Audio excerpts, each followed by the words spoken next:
मला नेहमी कॉमनपणे येणारा प्रश्न की आमच्या आयुष्यामध्ये आम्ही खूप चांगलं काम करतोय, म्हणजे खरंच काही जणांचं काम हे वाखाणण्याजोगे असतं. म्हणजे आपल्याला खरंच कौतुक वाटतं की अरे इतकं सुंदर काम करून सुद्धा आपल्याला याविषयी काहीच माहिती नाही किंवा कोणालाच याविषयी माहिती नाही.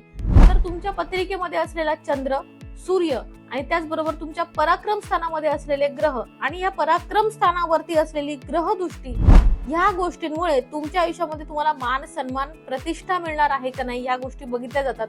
नाहीतर आपण बघा नोकरीमध्ये खूप चांगला परफॉर्मन्स करतो, खूप चांगलं काम करतो, पण आपल्याला त्याचं श्रेय कधीच मिळत नाही.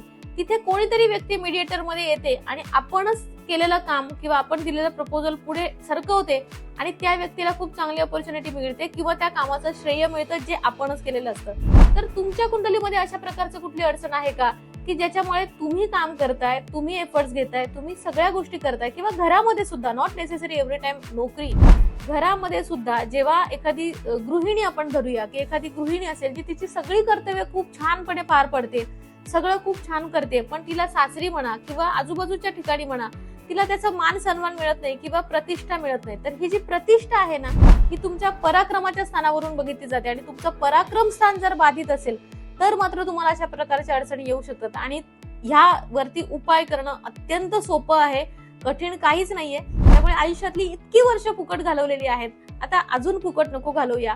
त्यामुळे जर इथे काही अडचण असेल तर ह्याच्यावरनं उपाय करून आपण ह्याच्यातनं बाहेर येऊया आणि आपल्या हक्काचा मान सन्मान, प्रतिष्ठा, सॅलरी, बढती आणि त्याचबरोबर नेम आणि फेम या दोन्हींमध्ये येण्यासाठी आपण स्वतः एफर्ट्स घेऊया.